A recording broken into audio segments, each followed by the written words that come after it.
Coffee पर Kurukshetra show में मेहमानों द्वारा व्यक्त की गई राय और कमेंट्स उनके निजी विचार हैं। मेहमानों की राय को इंडिया टीवी या शो के होस्ट की राय ना मानी जाए। इंडिया टीवी का मकसद किसी भी व्यक्ति या वर्ग की भावना को ठेस पहुंचाना नहीं है।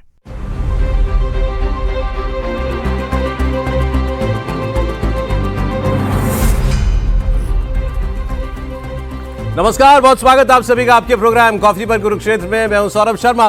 बात करते हैं खुलकर, वो बताते हैं जो आपको कोई और नहीं बताता। प्रदीप सिंह जी आ गए प्रोग्राम में। सर बहुत स्वागत है आपका। आलोक मेहता जी हमारे साथ हैं, तो स्वागत है आपका भी। और सीनियर जर्नलिस्ट राजकुमार सिंह जी हमारे साथ हैं। सर आपका बहुत स्वागत है। बंगाल की बात कल हुई थी और सर की राय बड़ी क्लियर थी कि उसमें बीजेपी जीत रही है। आपने कहा अभी थोड़ा सा और जांचना परखना बाकी है, पहले फेज के बाद शायद पता चलेगा। राजकुमार जी की राय हम लेंगे। आज इसमें एक दूसरा प्रदेश हम जोड़ते हैं और आज बात जो है एक लार्जर पर्सपेक्टिव में करेंगे। मैं बंगाल के इलेक्शन को एक प्रमाइस लेते हुए बात करते हैं कि मानिए बंगाल बीजेपी जीत रही है तो देश का परिदृश्य जो है वो आपको कैसा दिखाई देगा। तो पूर्व में दूसरा जो राज्य जहां पर परिवर्तन हो रहा है वो बंगाल है, क्योंकि आप सब जानते हैं खबरों में नीतीश कुमार जी हैं, अब वो राज्यसभा के सांसद हो गए हैं, तब उनको इस्तीफा देना ही है। वहां बीजेपी का मुख्यमंत्री बनेगा, ये भी तय है। अब बंगाल में बीजेपी का मुख्यमंत्री और बिहार में बीजेपी का मुख्यमंत्री और उड़ीसा में बीजेपी का मुख्यमंत्री, असम में बीजेपी का मुख्यमंत्री। नॉर्थ ईस्ट के हर एक राज्य का नाम मैं नहीं लेता, लेकिन अब ये पूरा जो पूरब है हमारा, ये आपको बीजेपी युक्त जो है वो दिखाई दे रहा है। मैं तो पूरा लिस्ट लेके आज आया था। आप नॉर्थ से शुरू कीजिए। हरियाणा, उत्तर प्रदेश, दिल्ली, उत्तराखंड। इसमें एक ऐसा राज्य जो बीजेपी के पास हो सकता था वो हिमाचल ही है। पंजाब में आप नहीं मानते कि बीजेपी कभी कोई बहुत जल्दी सरकार बनाने वाली है अपने दम पर। जम्मू कश्मीर भी ऐसा ही है। तो एक वो नॉर्थ पूरा ही है लगभग, बारिंग हिमाचल। वेस्ट में आ जाएं, गुजरात, राजस्थान, महाराष्ट्र, गोवा, मध्य प्रदेश। सेंट्रल में रखा था सर मध्य प्रदेश, छत्तीसगढ़। इसमें एक अगर आ सकता है तो एक झारखंड। और दक्षिण में अगर एक राज्य में उम्मीद कर सकते हैं वो तो कर्नाटक में। आंध्रा मैंने जोड़ा नहीं क्योंकि मैं शुद्ध बीजेपी की सरकार की बात कर रहा हूं, बीजेपी का मुख्यमंत्री जहां पर हो। तो मुझे लगता है कि पिछले सर 11 साल के अंदर अपने पीक के आसपास ही है इस वक्त बीजेपी, ये मानते हुए कि बंगाल में अगर आ जाती है तो मानेंगे इस बात को? निश्चित रूप से पीक पर है मेरा मानना। जब केंद्र में जो है फुल मेजॉरिटी की सरकार नहीं है, केंद्र में फुल मेजॉरिटी की सरकार नहीं है और पूरे देश में बीजेपी है। लेकिन आप देखिए कि धीरे धीरे बीजेपी उस स्थिति में जा रही है जो 50s और 60s में कांग्रेस थी। कांग्रेस चूंकि आज़ादी के आंदोलन से निकली हुई पार्टी थी, पूरे देश में उसका जो है संगठन था, ज़मीन तक लोग थे, समर्थक भी थे, वोटर भी थे। जो वोट नहीं देते थे वो उनमें भी बहुत सारे लोग समर्थक थे। तो बीजेपी धीरे धीरे उस स्थिति की ओर जा रही है। केवल रुकावट जो है, बाधा जो है वो दक्षिण है। दक्षिण में जिस तरह से बीजेपी को उम्मीद रही होगी बढ़ने की, उस तरह से बढ़ी नहीं है। कर्नाटक को छोड़ दें आप, और थोड़ा सा अब शुरू हुआ है तेलंगाना में, जब स्टेट का डिवीज़न हुआ है उसके बाद। तो इस दृष्टि से देखें तो बीजेपी सही मायने में अब मल्टी स्टेट पार्टी से नेशनल पार्टी बन रही है। लंबे समय तक मल्टी स्टेट पार्टी ही रही, एक ही नेशनल पार्टी थी कांग्रेस पार्टी, और कांग्रेस पार्टी उस दिशा में जा रही है, मल्टी स्टेट पार्टी की दिशा में। तो पूरे देश की राजनीति में बड़ा बदलाव आ रहा है। एक लंबे समय तक दौर चला जब कांग्रेस धीरे धीरे कम होना शुरू हुई, तो उसकी जगह रीजनल पार्टीज ने और बीजेपी ने लेना शुरू किया।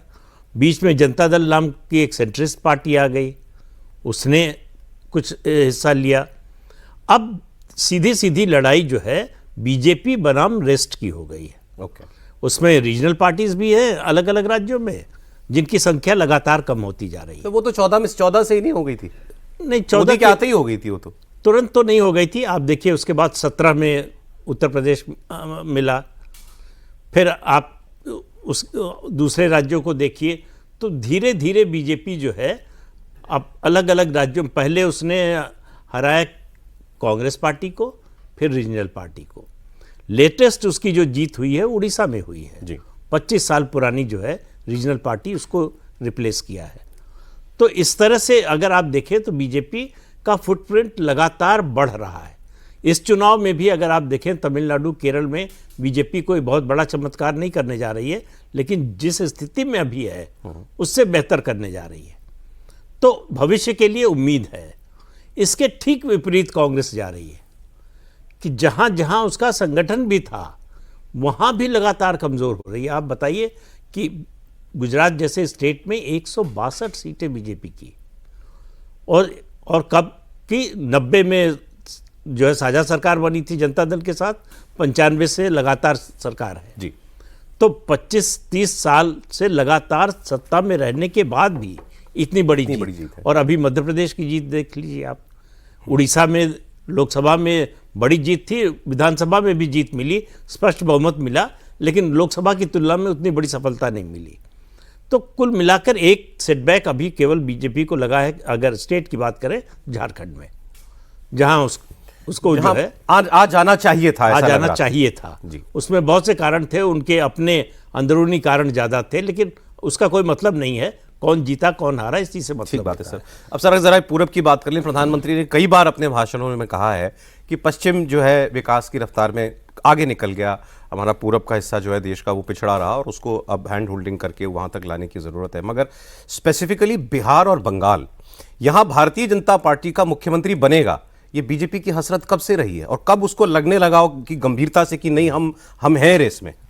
देखिए, डॉक्टर श्यामा प्रसाद मुखर्जी ने जिस जनसंघ को बनाया, आप उस हिसाब से आप देखिए कि उसके बाद जो एक सपना होता बंगाल, उस दृष्टि से सबसे बड़ी बात है बिहार बीजेपी के लिए बंगाल हमेशा सपना रहा है, बंगाल में सरकार बना। मतलब ये कि जब वहाँ से पार्टी का उपयोग करने वाले सबसे शीर्षस्थ नेता आज भी उनको याद किया जाए इसी रूप में करते हैं, उनका एक बहुत बड़ा विजन भी बहुत बड़ा था।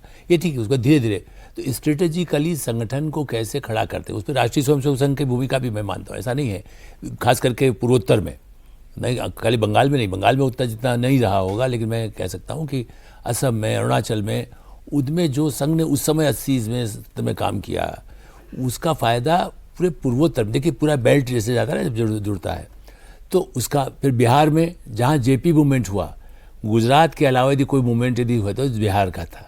उस दृष्टि से बिहार में भी स्ट्रेंथ वर्कर के बल पर बीजेपी की, मैंने संघ की कार्यकर्ताओं की, कई लोग वहीं से निकले ना, जो बहुत लोग जो आए वो अलग समाजवादी भी आप कह सकते हैं, लेकिन बेसिकली वो सिस्टमेटिकली ये ठीक है कि वो सपना ऐसा नहीं, कैलाशपति मिश्र थे, बड़े बड़े और नेता में सबके नाम यदि कहें, झारखंड में भी कई नेता जो बीजेपी के ही थे, जिनको जाके जिन्होंने आपस में टूटे फिर गए, पूरी कहानी नहीं सुनाए, लेकिन इस दृष्टि से मेरा मानना है कि बिहार में भी, लेकिन हाँ ऐसी लीडरशिप, चूँकि देखिए एक तो बीजेपी की थ्योरी क्या रही है कि हम कुर्सी मुख्यमंत्री के लिए नहीं आए। कांग्रेस का क्या था कि मुझे मुख्यमंत्री बनना है, मुझे इतने लोग जिता के लाना है। क्या फर्क है सर इनमें और उनमें? मुख्यमंत्री तो नहीं भी बनाना है, नहीं बनाना है, लेकिन ये नहीं होता ना कि भाई मैं मुख्यमंत्री बना तो मैं अपने 150 आदमी को टिकट दे करके मैं लाऊंगा और तो मैं मुख्यमंत्री बन जाऊंगा। ये काफी हद तक उसको, अच्छा, नेता की अपनी हसरत की बात, ये मैं कहूँ पार्टी की मुझे बनना है, मैं ऐसे तो कांग्रेस का ये था। और दूसरा अंतर क्या है कि बीजेपी, अब तो नाम चला दें किसी का कि ये बनने वाला है तो नहीं बनता है। ये पहले भी होता था, खैर मैं तो कांग्रेस में भी कुछ था ऐसा कई बार कि जिसको चलाइए तो डैमेज हो जाएगा। कई लोग बनने वाले तो नहीं बने ना, प्रधानमंत्री भी नहीं बने, मुख्यमंत्री नहीं बने, तो ये नहीं। मेरा एक दूसरा क्या है कि आपने जब आपको स्पेस बनाना है, हम लोग जो आप पता नहीं आप ट्रेन में उस जमाने चले कि नहीं, भाई मैं बैठ जाऊँ थोड़ा सा जगह दे दो, तो दूसरी पार्टियों को कांग्रेस ने कभी वैसा स्पेस नहीं दिया। बीजेपी की सफलता का ये है कि दूसरे को स्पेस दे के धीरे धीरे अपनी चादर फैलाया और फिर उसे सीट से गिरा दिया। नहीं, उसको नहीं गिरा, वो अपने आप गिर के चला गया ना। यदि वो पैर पकड़े रहता साथ में, कहता भाई मैं भी यही बैठा हुआ ना, तो मुझे उसको लगा साला मेरा जा रहा है, मतलब वैसे कह रहा हूँ। इसलिए ये बहुत बड़े दिल की बात है।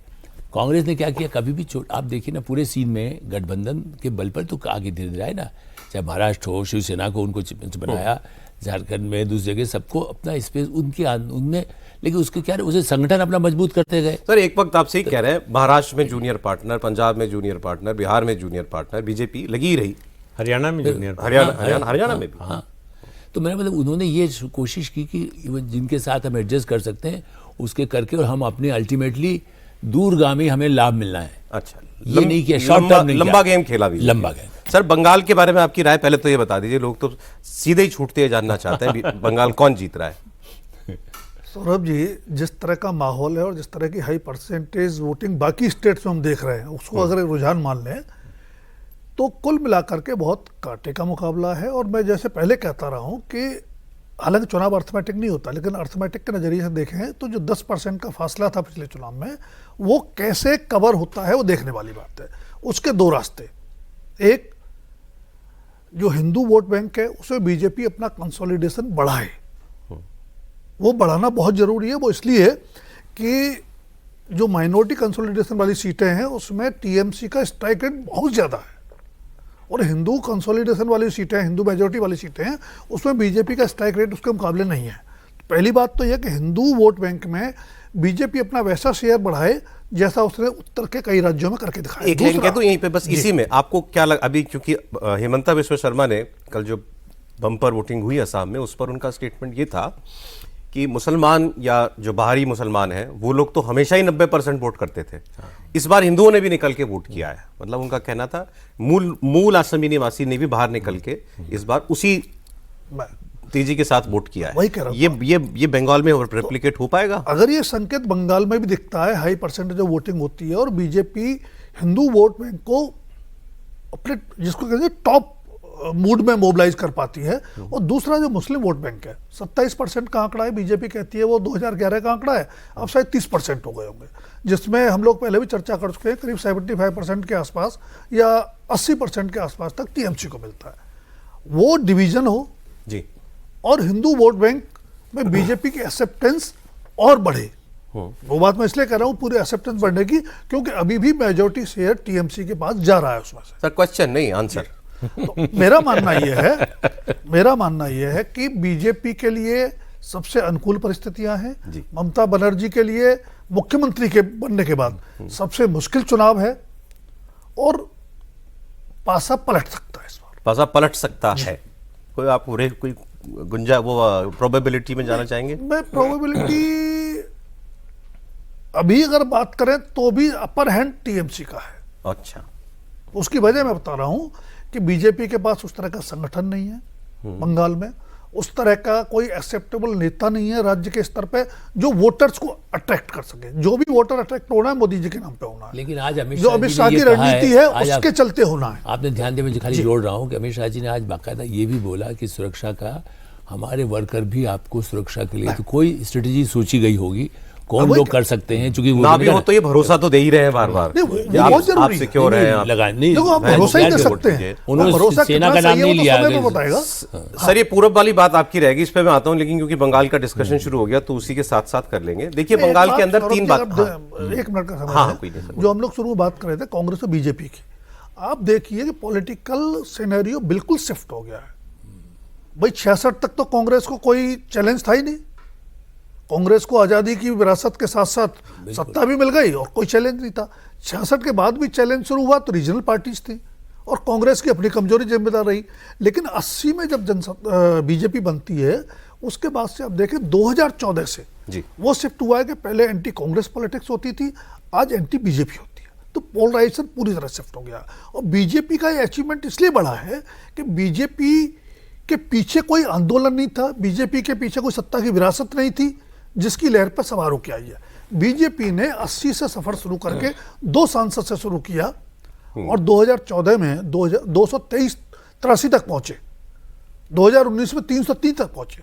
तो बीजेपी की जो ग्रोथ है वो ज्यादा सॉलिड है, हवा में नहीं है, हमें लगता नहीं, लेकिन बड़ी स्लो है लेकिन स्टडी। सर मैं तो कह रहा हूं स्लो भी कैसे है, स्लो भी कैसे है भाई। 96 में अगर आप मान लीजिए पहली बार शपथ ले ली थी वाजपेयी जी ने, तो 16 साल पार्टी बनने के 16 साल में तो आपने प्रधानमंत्री बना ही दिया था। हाँ, ठीक है। 16 साल में क्या होता है सर एक नेशनल पार्टी बन जाना। मैं आपको जो बात कह रहा था बंगाल की बात करते हैं, फिर उसके साथ ही पूरे पूरब की बात कर लेंगे प्रदीप जी से। 3 बड़ी चीजें जो हुई हैं अभी के चुनाव में, उसमें एक नया फैक्टर जुड़ गया, ये हुमायूं कबीर का जो चल रहा है, और असदुद्दीन ओवैसी ने अपना गठबंधन तोड़ दिया। हुमायूं कबीर का एक स्टिंग ऑपरेशन हो गया कि वो कह रहे हैं मुझे बीजेपी से पैसा मिला। अब वो ये दावा कर रहे हैं कि ये तो 3 महीना 4 महीना पुराना वीडियो है, इस जगह पर मैं तब गया था, ऐसा वो क्लेम कर रहे हैं, लेकिन ये डॉक्टर्ड है और ये इतना पुराना वीडियो आज टीएमसी क्यों दे रही है। लेकिन उसमें उसने एक शक पैदा कर दिया, तो क्या उसने मुसलमान वोटर को फिर एक बार ममता बनर्जी के पीछे सॉलिडली खड़ा कर दिया इस फियास्को ने जो उनके साथ हुआ। एक बात ये करेंगे, दूसरा बीजेपी का मैनिफेस्टो, एसआईआर की बात हम लोग खूब करते हैं, लेकिन इस मैनिफेस्टो को अगर आप देखेंगे तो आपको ये पता चलेगा कि बीजेपी को अब जो वो बार बार एक ही कील ठोके जा रही है, उस पर उसको भरोसा कितना है कि वो अपने मैनिफेस्टो में भी उसी को वो प्राथमिकता दे रही है कि हम व्हाइट पेपर लेके आएंगे जहां भी हिंसा हुई है, जहां भी करप्शन हुआ है। 3 चीजें उन्होंने बोली है, राजनीतिक हिंसा, भ्रष्टाचार और कानून व्यवस्था, इसके ऊपर हम लोग वाइट पेपर लेके आएंगे। मतलब उनको लगता है कि ये एक ऐसी चीज है जो वाकई लोग रोजमर्रा की अपनी जिंदगी में महसूस करते हैं, करप्शन और क्राइम। दूसरा जो उन्होंने कहा है कॉमन सिविल कोड और घुसपैठियों वाली बात, आम भाषा में कह लीजिए उसको अगर आप, तो डेमोग्राफी या हिंदू मुसलमान वाला एंगल जो है, उसको लगता है कि भाई यही दो धाराएं हैं जो बंगाल में इस वक्त चल रही हैं। लेकिन सर एम फैक्टर की बात अगर होगी तो एक तरफ मुसलमान है, एक तरफ मोदी है, सीधी सीधी चॉइस है, बंगाल को चुनना है। बीजेपी मतलब मोदी, और ममता जी सहारे खड़ी हैं 30% मुसलमानों के। तीसरा भी एम फैक्टर, कौन सा? ममता। हाँ मतलब हाँ एम ही है, मतलब मान लीजिए, तो मतलब उनके पीछे जो एम खड़ा है वो उनकी सबसे बड़ी ताकत है। देखिए ये सब बातें होती हैं जब जिस पार्टी के साथ मुसलमान होता है वो ताकतवर होती है या सत्ता में होती है। हम फिर लौट के जाते हैं उत्तर प्रदेश में, 2017 याद कीजिए, 224 सीटें लेकर 2012 में जीती थी समाजवादी पार्टी। 5 साल लगातार सरकार रही। मुस्लिम वोट किन किन, सारी गिनती होती थी चुनाव के समय, ये मुस्लिम बहुल इलाका, ये मुस्लिम बहुल सीट, यहाँ तो बीजेपी जीत ही नहीं सकती। 80 में से 73 जीत गई, 71 + 2। ये कोई कल्पना कर सकता था? संभल के एक बीजेपी के नेता ने कल्याण सिंह से कहा कि हम लोग संभल जीत रहे हैं, तो उन्होंने कहा क्या हम 80 में 80 जीत रहे हैं? ये बीजेपी के लोगों को भरोसा नहीं था कि हम इतनी सीटें जीत सकते हैं, कि हम जो है मुरादाबाद जीत सकते हैं, इस तरह संभल जीत सकते हैं, इस तरह की सीटें जो मुस्लिम बहुल इलाके हैं। और वो ट्रेंड आप देखिए, अभी उत्तर प्रदेश में जो बाई इलेक्शन हुआ है विधानसभा सीटों का, वो कंटिन्यू कर रहा है। तो जब जनता बदलने पर आती है और लोग वोट देने के लिए निकलने को तैयार हो जाते हैं, तब ये सारा अंकगणित फेल हो जाता है कि इतने % यहाँ, उतने % वहाँ। हुमायूं कबीर का मेरा मानना है वो नॉन इवेंट है। अच्छा, पश्चिम बंगाल पहले भी में, नॉन इवेंट थे, ये हो गया तो भी। पश्चिम बंगाल में अगर कांग्रेस पार्टी या सीपीएम खड़ी होती तो मुस्लिम वोट का डिवीजन होता। जब तक ममता बनाम बीजेपी रहेगा, मुस्लिम वोट डिवाइड नहीं होगा। वो एकाध कॉन्स्टिट्यूंसी की कोई व्यक्ति है, प्रभावशाली है इलाके का, उसकी बात छोड़ दीजिए, हम जनरल ट्रेंड की बात कर रहे हैं। मुसलमान कभी बीजेपी ऐसी स्थिति में वोट नहीं करेगा कि बीजेपी जीत जाए उसके डिवीजन, उसके मतों के विभाजन से। तो इसलिए ममता बनर्जी को मुस्लिम वोट का कोई डर नहीं था, लेकिन वो डर दिखाना चाहती थी मुसलमानों को बीजेपी का, और खास तौर से जो घुसपैठिए हैं, कि तुम्हारे लिए खतरा है बीजेपी जी। तो लेकिन एसआईआर ने उनका सारा, मेरा मानना है कि गणित बिगाड़ दिया। अब एसआईआर में लगभग हमको लगता है संख्या आखिर में जाके 1 करोड़ के आसपास 91 लाख के करीब चल रहा है अभी। हाँ, तो वही तो मोटा मोटा जो है 1 करोड़। अब किसी को ये नहीं मालूम है किसका वोटर कटा है। हाँ, ये कोई नहीं जानता। ठीक है, ये कोई नहीं जानता, लेकिन कुछ चीज़ें जो है कॉमन सेंस से निकाली जा सकती हैं कि सबसे ज़्यादा वोट जिसका है कटेगा तो सबसे ज़्यादा उसी का कटेगा। तो सबसे ज़्यादा वोट जो है टीएमसी का था तो उन्हीं का कटेगा। दूसरी बात, मुस्लिम वोट एक भी कटता है तो ममता बनर्जी का कटेगा, और मुस्लिम वोट बड़ी संख्या में कटे हैं, तो इसलिए नुकसान ममता बनर्जी का। ऐसा भी कुछ डेटा आ गया है कि कितने % मुसलमान, मतलब उसमें से कितना 63% हिंदू है, 63% 34% यस, मुस्लिम ऐसा है। समथिंग लाइक 60% से ज्यादा हिंदू वोट ही है उसके अंदर, और 34% मुसलमान। 34-35% के आसपास जो है मुस्लिम वोट अभी है। ऐसा ये एक तो ये। दूसरा, जैसे अभी आप एसआईआर वाली बात कर रहे थे, उदाहरण दे के बात करते हैं, क्योंकि अब कॉन्स्टिट्यूएंसी वाइज भी डेटा आ गया है। ये जो 27 लाख नाम कटे, मैं टोटल की बात नहीं कर रहा हूँ, ये लॉजिकल डिस्क्रिपेंसी वाले जो है, इसमें आप देखिए सर कैसे कैसे कितने एक कॉन्स्टिट्यूएंसी में वोट है। जैसे एक सिताई कॉन्स्टिट्यूएंसी है, बीजेपी 10,000 से हारी थी, और जो वोट कट गया है वो कटा है 20,200, मार्जिन था 10,000 का। ऐसी कई सीटें हैं। एक सीट है करांदगी, 31,500 वोट कटे हैं, बीजेपी हारी थी 35,000 से। तो नेट कहीं ना कहीं जो है मामला वहीं जाके आपको दिखाई देगा। कई कॉन्स्टिट्यूएंसीज में तो 74,000 वोट कटा है, 74,000 वोट, जहां बीजेपी जीती थी 96,000 वोट से। तो अब जहां पर 1 लाख वोट मिला, वहां 75,000 वोट कट गया हो, तो जब आप कह रहे हैं कि भाई जहां जिसने इतना वोट लिया होगा उसी का वोट ज्यादा कटा होगा। तो ऐसी बहुत सारी कॉन्स्टिट्यूएंसीज हैं, मतलब 20,000 से ऊपर वाली ही दर्जनों कॉन्स्टिट्यूएंसीज हैं। मतलब एक चीज़ तो इसलिए ये कर दी कि वो जो कई क्या ज़्यादातर कॉन्स्टिट्यूंसीज में लगता था कि कोई कंटेस्ट ही नहीं है, डिफरेंस इतना ज़्यादा है कि बीजेपी अगर थोड़ा बहुत मेकअप भी कर ले तो वहाँ तक पहुँच नहीं सकती है। उसको घटा दिया, क्लोज कंटेस्ट बना दिया, इतना तो कर दिया। मानकर चलना चाहिए कि एक कंटेस्ट बहुत क्लोज हो गया है। अब सवाल यह है कि 21 से 26 में बीजेपी में क्या अंतर आया है, टीएमसी में क्या अंतर आया। तो दोनों पार्टियों के नेताओं की बॉडी लैंग्वेज आप देखिए। कल प्राइम मिनिस्टर की सभा देखी आपने, 21 में बोल रहे थे तो ओवर कॉन्फिडेंस दिखता था, परसेप्शन बना रहे थे कि हम जीत रहे हैं, हम सत्ता में आ रहे हैं। इस बार जो बातें कह रहे हैं, जो वादे कर रहे हैं, उनको मालूम है कि सबसे बड़ा दर्द क्या है पश्चिम बंगाल के लोगों का, कि कांग्रेस ने जब शुरू किया नक्सल विरोधी अभियान तब से लेकर सीपीएम आई 34 साल, 15 साल ममता, कोई इंडस्ट्री नहीं आई पश्चिम बंगाल में। इंडस्ट्री नहीं आएगी तो रोजगार कहाँ से मिलेगा?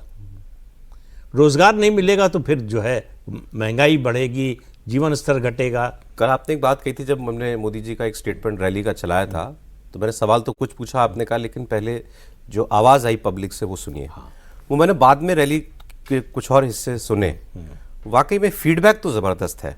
बातों को जो कोई आदमी तक कहता है और आगे सामने से जो रिस्पॉन्स आ रहा है वो आमतौर पे नहीं होता सर, क्योंकि रैलियों में ज़्यादातर समर्थक ही होते हैं, वो भी घंटों से बैठे होते हैं, गर्मी में बैठे होते हैं, उब रहे होते हैं, सुन रहे हैं, ठीक है।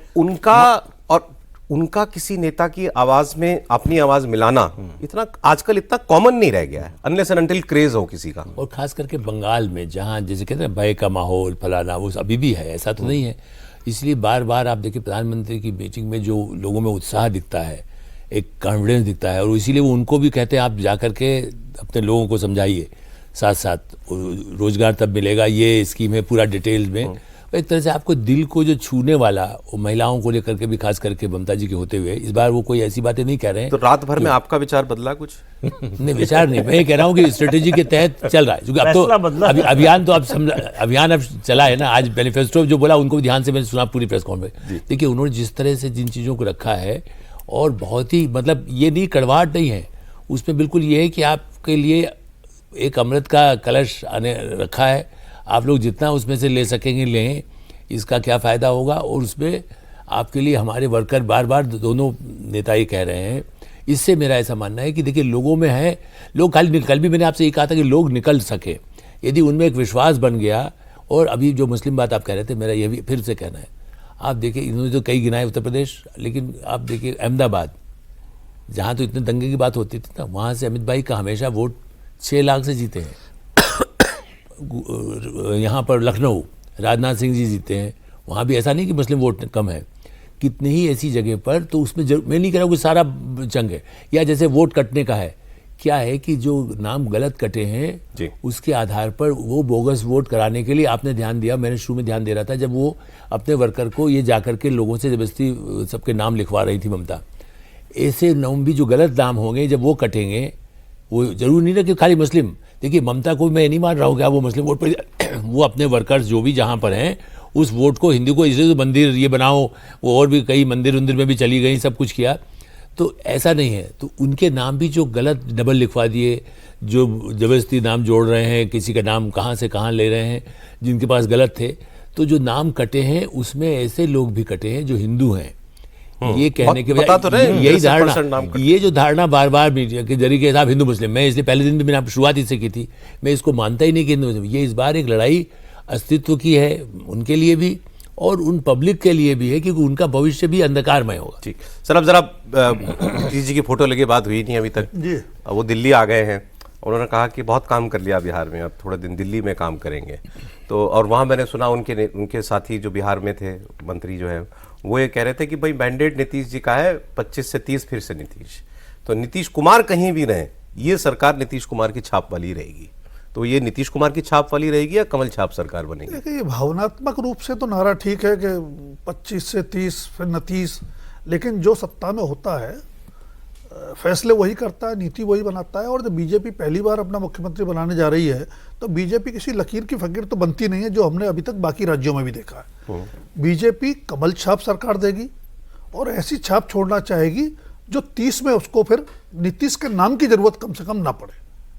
क्या है बीजेपी, देश भर में भी हमने इतने राज्य गिनाए, इतने राज्यों में बीजेपी की सरकार, एक जिसे आप छाप ही कहते हैं ना, वो बीजेपी छाप किस चीज से पता चलती है कि ये है इनका ट्रेडमार्क? देखिए, बीजेपी छाप दो तीन चीजें आप मान लीजिए। एक तो जिस तरह का भाई भतीजावाद हम कांग्रेस में या रीजनल पार्टीज में देखते रहते हैं, वो आपको बीजेपी की सरकार में कहीं देखने को नहीं मिलेगा। उस तरह के ना भाई का काम करते ना भतीजे का। आपको उस तरह सिर्फ के अपना काम करते हाँ। दूसरा, करप्शन के उस तरह के एलिगेशन आप पॉइंटेड किसी पर लगने के आपने आज तक सुना नहीं होगा। बीजेपी के शासन में किसी पर नहीं लगे होंगे। सहयोगी दलों पर जो लगे वो अलग बात है, वो एक अलायंस पॉलिटिक्स का कंपल्सन हो सकता है, उसको छोड़ दें।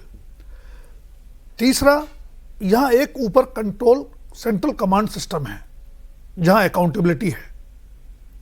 ये सारी चीजें मिलकर के, दूसरा जो बार बार बीजेपी कहती है खासकर नरेंद्र मोदी के आने के बाद, कि हमारे पास एक लॉन्ग टर्म विजन है। हम ये नहीं कि सरकार बना ली उसको बचाए रखना है, हमको अगली बार जब चुनाव में जाना है तो अपना रिपोर्ट कार्ड लेके भी जाना है। तो कहीं ना कहीं एक लॉन्ग टर्म विजन के साथ, एक पॉलिसी शिफ्ट के साथ वो सरकार बनती है और चलती है। और अभी तक जो हम लोग बात करते रहे पुरानी सरकारों की, उसमें भी चेंज आया। नरेंद्र मोदी के आने के बाद ऐसा नहीं है कि सिर्फ गुड गवर्नेंस पे जोर है, नहीं, इसमें मोदी जी का फैक्टर तो है ही। मैं ये पूछना चाह रहा था आपसे, प्री मोदी एरा, मतलब as prime minister pre Modi era जो है, उसमें जो बीजेपी की सरकारें बनती थी राज्यों में, क्या वो भी ऐसी होती थी जो आपने जो अभी 3 मुख्य पहचान बताई है? उसमें मुझे लगता है कि जो इंडिविजुअल फेस होता था, एक तो उस समय आपके पास हर स्टेट में बड़े नेता थे जिनका अपना चेहरा था, उसके चेहरे पे वोट भी मिलता था, उनकी एक एक्सेप्टेंस अक्रॉस द स्टेट होती थी। और नाम लेके बात कर लें तो यूपी में कल्याण सिंह होते थे, राजस्थान में भैरव सिंह शेखावत होते थे, हिमाचल में शांता कुमार होते थे। तो वो एक फेस था। लेकिन मोदी जी के आने के बाद क्या हुआ है कि आपने गुड गवर्नेंस के साथ साथ सोशल कॉम्बिनेशन और अपना बेस कैसे एक्सपेंड करना है उस पर भी ध्यान दिया है। तब तक बीजेपी की सरकारें बेशक बनती रहीं और कई जगह अलायंस के सहारे बनी, लेकिन बीजेपी की आइडेंटिटी कुल मिलाकर के अर्बन अपर क्लास पार्टी की मोटे तौर पर बनी रही। और ये 2014 के बाद आप देखिए कि जो मंडल का बड़ा शोर था ना, 90 के बाद जिस तरह से राजनीति का पूरा स्वरूप, गणित और अंकगणित सारा कुछ बदल गया, उस मंडल को धीरे धीरे बीजेपी ने कमंडल में समाहित किया, हिंदू एकता को लगभग साकार कर दिया।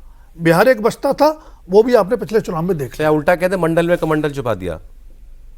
नहीं, मुझे लगता है कि अभी भी बीजेपी का जो कोर एजेंडा है वो हिंदुत्व का ही है। ठीक है, आप उसको मंडल से आइडेंटिफाई कर लें या मंडल को उसमें समाहित करके कर लें, तो एक बड़ा शिफ्ट है बीजेपी की। मैं कह रहा था कि कितना इंटरेस्टिंग है, आपने ठीक कहा कि ये अपर कास्ट अर्बन लोगों की पार्टी, बंगाल में वही वोट नहीं मिल रहा है इसको, अपर कास्ट जिसको आप भद्रलोक लोग कहते हैं, और शहर का वोट। ममता बनर्जी शहर में, कलकत्ता पूरा स्ट्रांग होल्ड है, वहां बीजेपी बिल्कुल विपरीत परिस्थिति में है सर। लेकिन बिहार, नीतीश जी के बाद कोई खबर हो तो खबर ही दे दीजिए चीफ मिनिस्टर की। नहीं, खबर तो किसी के पास नहीं, जो कह रहा है खबर है, समझिए। क्या बदलेगा सर बिहार में? 20 साल से तो है साथ में ये लोग। यही चैलेंज है सबसे बड़ा बीजेपी के पास, के सामने, कि नीतीश कुमार से बड़ी लाइन खींचने की चुनौती है। नीतीश कुमार ने खासतौर से 2005 से 2013 के बीच में जो किया वो अकल्पनीय था। कोई उस समय कल्पना नहीं करता था कि बिहार इस तरह से बदल सकता है। सबका मानना था कि बिहार तो नहीं बदलेगा, आप कुछ भी कर लीजिए, सरकार कोई भी आ जाए। नीतीश कुमार ने इसको गलत साबित करके दिखाया। लेकिन उसके बाद उनकी जो राजनीतिक कलाबाजी थी, उसने उनकी अपनी छवि गिराई, सरकार के प्रभाव को कम किया और उनकी लिगेसी को सबसे ज़्यादा नुकसान पहुंचाया।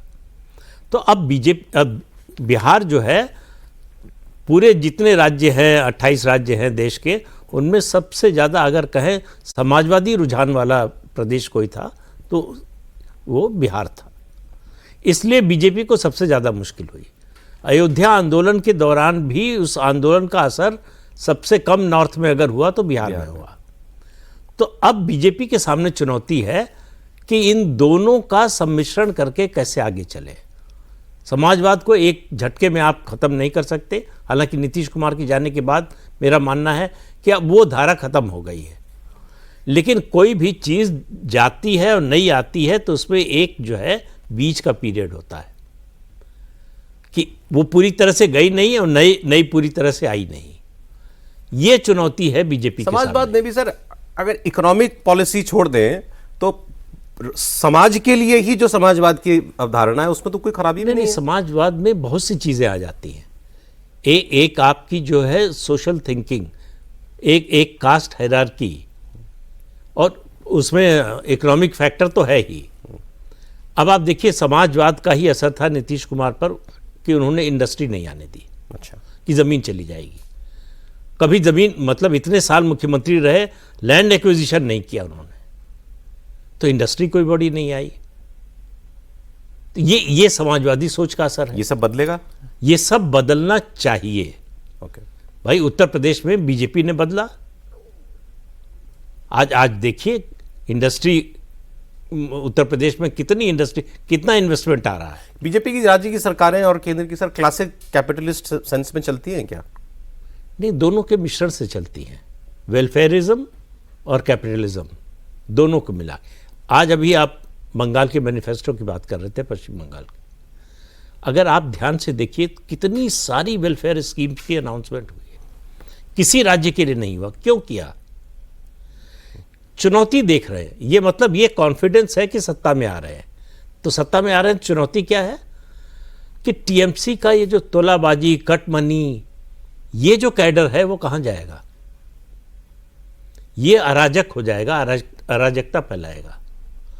तो ये सोशल वेलफेयर स्कीम्स जो है उसको एक आश्वासन देंगी कि तुम्हारा सब कुछ लूट नहीं रहा, खत्म नहीं हो रहा है।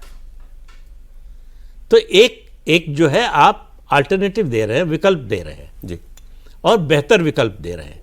आप आजकल सुनिए, टेलीविजन चैनल के और सोशल मीडिया के लोग जा रहे हैं, पश्चिम बंगाल में घूम रहे हैं, तो सबसे बड़ी बात करते हैं कि ठीक है स्कीम का पैसा मिल रहा है, लेकिन रोजगार कहाँ है? जब तक नौकरी नहीं होगी, और नौकरी तो तब आएगी जब इंडस्ट्री आएगी। इसमें भी उन्होंने स्वरोजगार की बात ज्यादा की है। हाँ। सरकारी नौकरी से ज्यादा स्वरोजगार की बात मैनिफेस्टो में इन्होंने की है। सरकारी नौकरी की बात तो धीरे धीरे ये सरकार जो है करना बंद कर रही है, स्वरोजगार पर ज्यादा जोर है।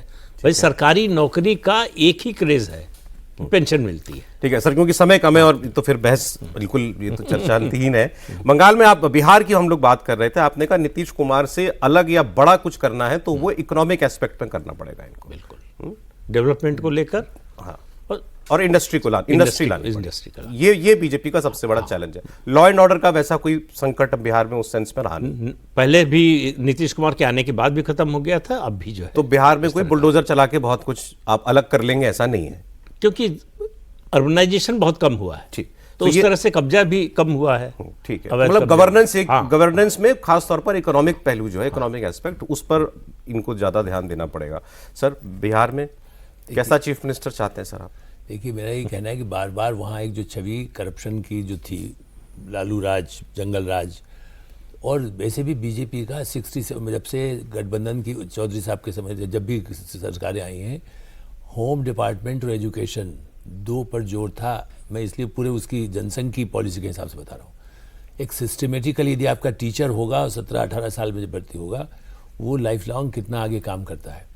और इसलिए नीतीश के समय का भी आप देखें, मैं कह रहा हूँ ना कि पहले बहुत बुरी हालत थी, बिल्कुल, इसलिए उसके बाद नीतीश, देखिए नीतीश के आपने जो कहा ना, अच्छा मेरा तो कहना है कि नीतीश का नाम भी देखिए, लेवल किसका, महाराष्ट्र से तुलना करी ना, शरद पवार, जब अभी तो बॉम्बे की बात कर रहे थे चूंकि समय कम है, लेकिन मैं शरद पवार और शिवसेना का जितना प्रभुत्व वहाँ था, बीजेपी का वैसा नहीं दिखाई देता था।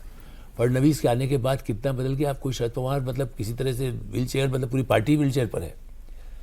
मैंने इंदिरा गांधी से जो टक्कर लेने वाला जो प्रधानमंत्री पद का उम्मीदवार था, वो बिल्कुल बीजेपी के आने के बाद धीरे धीरे, जबकि बीजेपी के साथ उनके संबंध थे एक समय में, ठीक ठाक भी रहे, कभी आए नहीं साथ में, तो उसी तरह से यहाँ पर छाप शरद पवार का नाम हो कि मनोहर जोशी का नाम हो कि बाल ठाकरे का नाम हो, बीजेपी ने अपना स्थान बना लिया।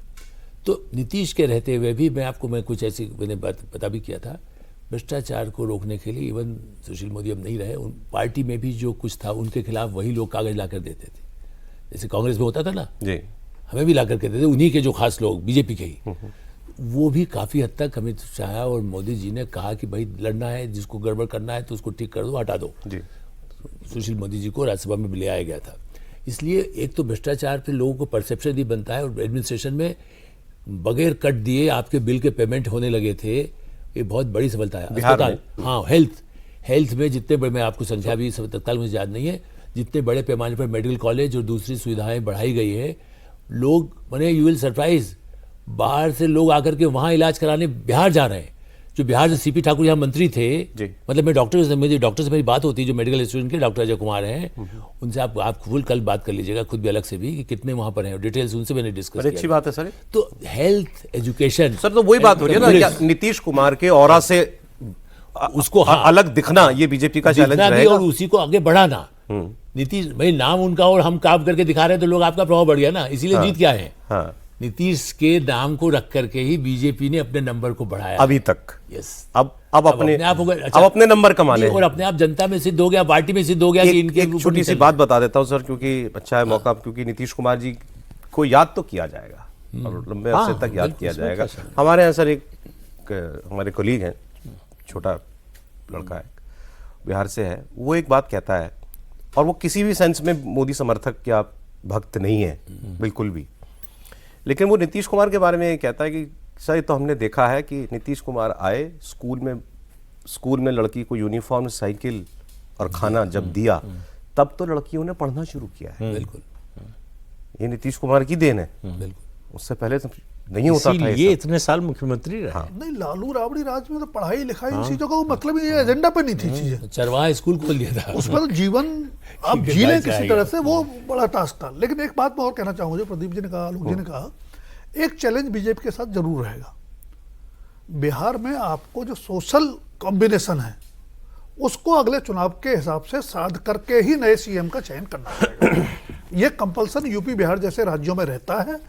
बाकी राज्यों की तरह आप किसी को भी बना देंगे और वो सक्सेसफुल हो जाएगा, तो गुड गवर्नेंस नीतीश के मुकाबले जी, उनकी लकीर को ध्यान में रखते हुए, और दूसरा जो सोशल इक्वेशन है, क्योंकि आरजेडी का सोशल इक्वेशन वो तो कर लिया होगा सर उन्होंने, अभी तक बताया नहीं हाँ, है। वो तो जरूर वो ध्यान में रखना पड़ेगा। सारा अरिथमेटिक सब कुछ करके उन्होंने बस वो- अल्टीमेटली तो आपको चुनाव लड़के ही राजनीति करनी सर है अब ना। देखिए कब पता लगता है बिहार का अगला मुख्यमंत्री कौन। तो आज बात हुई देश में बीजेपी का ग्राफ और पूर्वोत्तर में बीजेपी की जो आहट अब धमक में बदलती जा रही है। अगर बंगाल आ जाएगा तो पूरी तरीके से वो इन राज्यों के अंदर हम आप क्या चेंज जो है उसकी अपेक्षा कर सकते हैं। चर्चा हुई। प्रदीप जी बहुत धन्यवाद, आप प्रोग्राम में आए। आलोक जी बहुत शुक्रिया। राजकुमार जी बहुत धन्यवाद।